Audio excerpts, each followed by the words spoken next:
네, 월간 유의저 시간입니다. 이번 달은 학교를 주제로 다양한 이야기를 전해드리고 있습니다.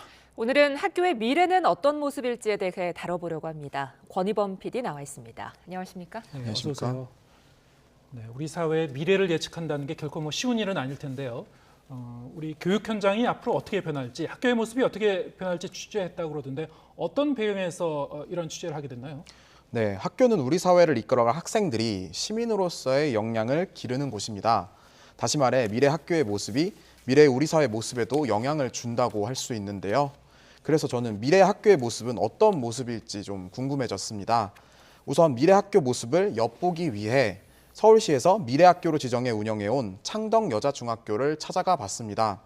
창덕여중은 학급당 학생 수가 평균 15.7명, 교사당 학생 수도 7.6명으로 학생 현황부터 복통의 학교들과는 사뭇 다른데요. 영상으로 먼저 보시겠습니다. 미래의 학교는 어떤 모습일까? 미래 학교의 모습을 짐작해 보기 위해 서울 미래학교로 지정된 창덕여중을 찾아가 봤습니다. 사회 수업 시간인데요. 교실의 모습부터 남다르죠. 칠판과 교탁을 향해 책상이 일렬로 늘어선 구조가 아니라 학생들이 서로 토의하기 쉽게 원형으로 마주보게 돼 있는데요. 학생들은 디지털 기기를 활용해 무엇을 하고 있을까요? 개별화 수업이라고 해서 학생들이 이제 제가 만들어둔 영상을 보고 지식을 좀 얻은 다음에 제가 이제 계획해둔 이제 퀴즈를 풀고 이제 교과서를 탐구 활동을 하면서 이제 지식을 습득을 합니다. 디지털 기기를 활용해 각자 문제를 풀고 이후 선생님과 학습 내용을 점검하는 방식으로 수업이 진행되는데요. 학습량과 진도 등은 학생이 스스로 정하고 교사는 이를 확인하고 도와주는 역할을 합니다. 수업 방식도 교실 모습도 조금은 다른 학교. 학생들은 어떻게 생각할까요?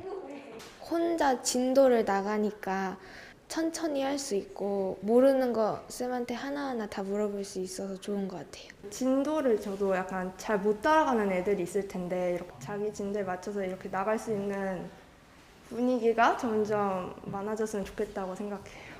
각자 학습을 마친 뒤 이어진 토론 시간. 그럼 주원이 보통 선거가 뭐예요?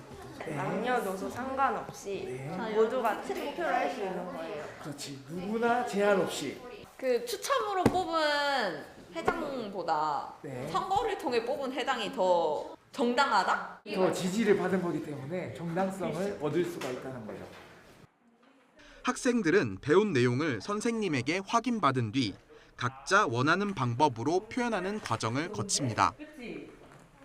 PPT 발표부터 학습 만화, 영상, 포스터 등 다양한 형식으로 자신의 역량을 발휘하고 있는데요.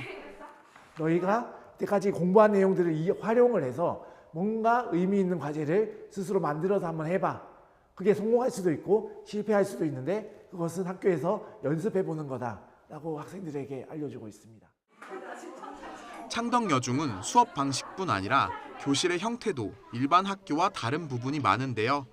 앞서 본 원형의 토의형 교실 외에도 책상을 수업에 따라 변형할 수 있게 설계된 교실도 있고 디지털 기기를 원활하게 활용하기 위한 테크센터도 운영하고 있습니다.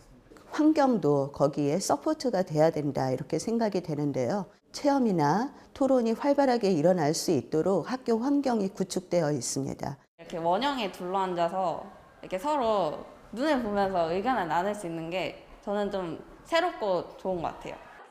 디지털 역량을 키우는 것도 미래 학교에서 빼놓을 수 없죠.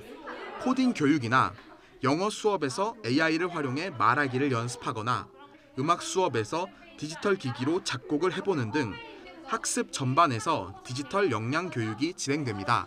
잘 쓰지 않다 보니까 약간 어색하긴 한데 그래도 오히려 더 전자기기를 활용해서 더 학습을 하는 데 더 도움이 되는 것 같습니다. 학생들의 소통, 협업, 그다음에 디지털 활용 역량을 굉장히 이렇게 끌어올리는 교육, 그것을 미래학교라고 생각을 합니다. 학생들이 각자의 수준에 맞게 학습하고 자신의 방식으로 표현하는 창덕여중. 미래의 학교가 이런 모습일까요? YTN 권희범입니다. 네, 네, 영상을 보고 나니까 이 미래 학교가 어떤 모습일지 좀 더 구체적으로 예상이 되는데요.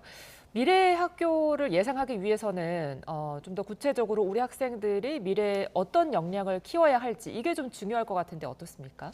네, 전문가들은 미래 학교에서 학생들이 키워야 할 역량으로 크게 두 가지를 언급하고 있습니다.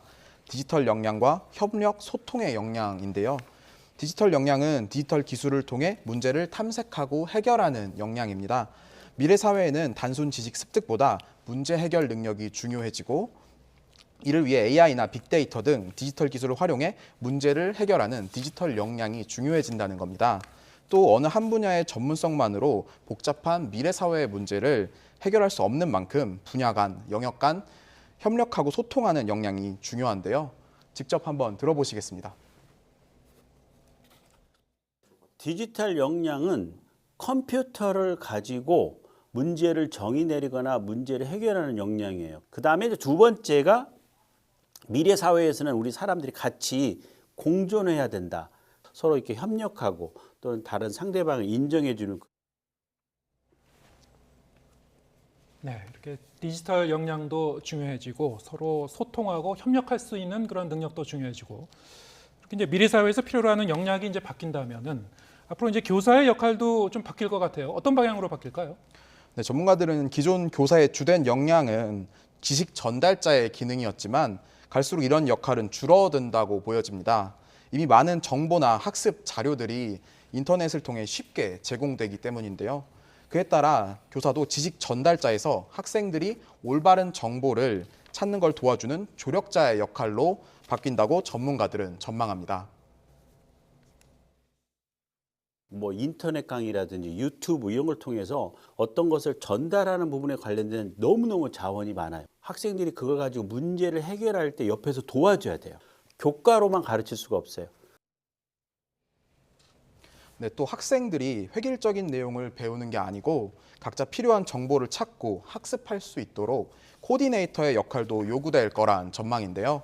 교사들이 학생들 각자 수준과 취향에 맞춰서 커리큘럼을 짜주고 다른 학교의 수업이나 체험학습 등 다양한 활동과 연결해 준다는 겁니다. 어떤 학생은 이날 1교시부터 3교시까지 와서 일반적인 수업을 듣지만은 오후에는 진로 체험과 관련된 지역사회 어느 기관을 방문을 하고 또 그 다음 날은 사이버 공간에 들어가서 그 전문가하고 토론하고 같이 갔던 친구들끼리 협업을 해서 뭔가 토의하는 프로젝트를 한다든가 자 이런 식의 교육이 이루어질 거라고 네, 앞서 그 창덕여중 영상에서 보면은 흥미로웠던 게 원형 책상이었거든요. 그러니까 공간적인 측면인 건데 미래 학교의 공간적인 측면은 어떻게 변하게 될까요? 네, 전문가들은 기존 학교의 획일적인 표준화된 모습은 미래 학교에 맞지 않다고 지적하는데요. 과거처럼 교탁과 책상이 일직선으로 정렬된 모델, 교사가 다수의 학생들에게 지식을 전달하는 데 효과적인 모델은 사라질 거라고 예상합니다. 네.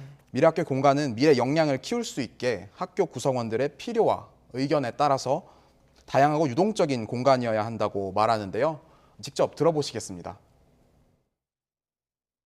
가구가 일자형으로 해서 선생님을 바라보는 배치를 했을 때는 토론이 일어나지 않습니다. 그래서 어딜 가나 학교가 똑같아요. 그러니까 특성이 없는 거죠.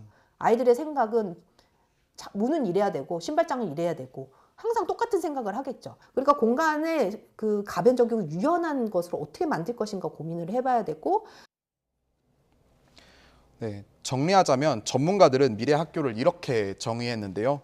학생들이 각자의 소질과 취향에 맞게 배울 수 있는 학교, 디지털 기술을 활용해 소통하고 협업하는 역량을 키울 수 있는 학교, 그리고 마지막으로 입시 위주의 경쟁에서 벗어나 배움에서 행복을 느낄 수 있는 학교입니다. 이런 학교가 곧 미래 사회의 실질적인 경쟁력을 키울 수 있는 학교이기 때문인데요.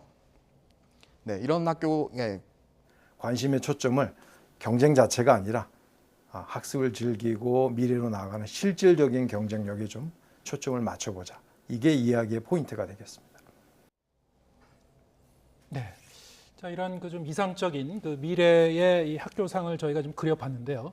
역시 이 모든 것이 현실적으로 봤을 때는 아직도 이제 입시제도 자체가 이제 굉장히 좀 획일화되어 있기 때문에요. 입시제도가 앞으로 어떻게 변할 것인가 이거하고도 좀 연동해서 앞으로 좀 생각해 봐야 될 것 같습니다. 조금은 더 좀 이상적인 방향으로 미래 학교가 좀 이렇게 변화해 가기를 좀 기대해 보겠습니다. 자, 월간 유익저 다음 시간 11월의 마지막 주제죠. 어떤 내용이 준비되어 있습니까? 네, 월간 유익저 다음 시간에는 학교 밖 청소년에 대해 다룹니다. 많은 학생들이 정규 학교에 다니지만 여러 가지 이유로 학교를 떠난 청소년들도 있는데요.